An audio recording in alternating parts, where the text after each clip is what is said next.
ભુજ તાલુકાના કેરા ગામે અનુપસિંહ રાઠોડ રીઢો અને કુખ્યાત બુટલેગર છે.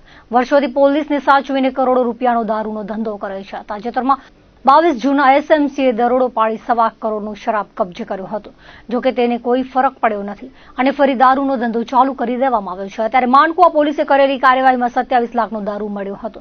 કેરા ગામે એસએમસીની કાર્યવાહી બાદ માનકુવા પોલીસની કામગીરી સામે સવાલ ઉઠ્યા હતા. જે બાદ પીઆઈ અને પીએસઆઈને લેવ રિઝર્વમાં મૂકીને સંતોષ માની લેવામાં આવ્યો હતો. આ પૂરે ત્રગડીમાં જ્યારે 80 લાખનો શરાબ મળ્યો ત્યારે પીઆઈ અને બીટ જમાદાર સસ્પેન્ડ થયા હતા.